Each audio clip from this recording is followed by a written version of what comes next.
அன்பு மாணவர்களுக்கு வணக்கம். மேல்நிலை 2ஆம் ஆண்டு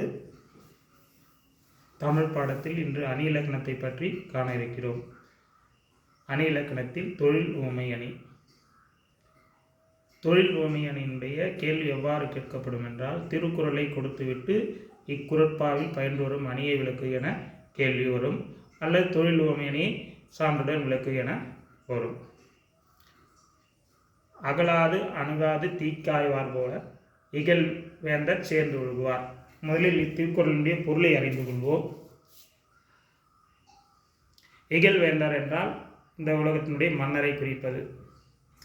அவரோடு பழகுபவர்கள் நெருங்கியும் பழகக்கூடாது, மிகவும் விலகியும் இருக்கக்கூடாது.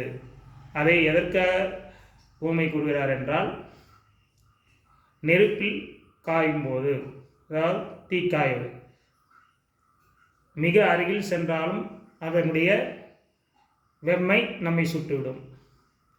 மிகவும் தொலைவாக சென்றாலும் அதனுடைய வெம்மை நமக்கு பயன் தராமல் போய்விடும். அதனால் மன்னரிடம் பழகுவர்கள் நெருங்கியும் நெருங்காமலும், அதாவது அதிக அளவில் நெருக்கமும் இல்லாமல் அதிக தூரமும் இல்லாமல் பழகுதல் வேண்டும் என்ற பொருளில் இக்குறளை எழுதியுள்ளார்.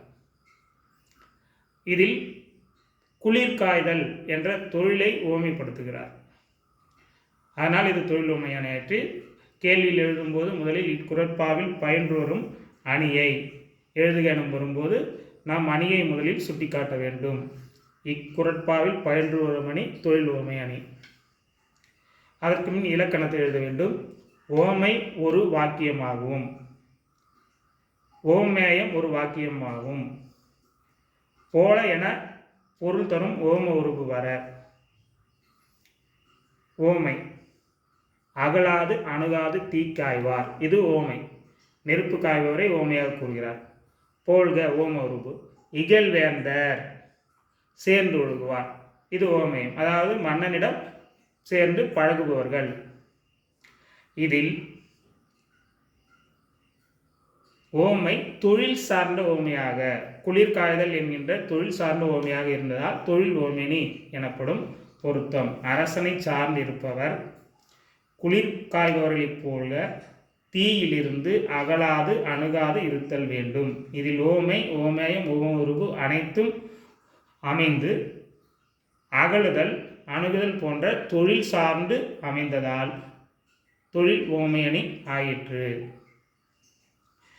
ஓமை அணிக்கும் தொழில் ஓமை அணிக்கும் உள்ள வேறுபாடை முதலில் தெரிந்து கொள்ள வேண்டும்.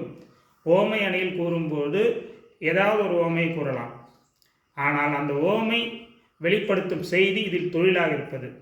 தொழில் செய்கின்ற ஓமையை பயன்படுத்துவதால் தொழில் ஓமை அணி ஆயிற்று என்ற வேறுபாட்டை உணர்ந்து இதை நாம் படிக்க வேண்டும். நன்றி, வணக்கம்.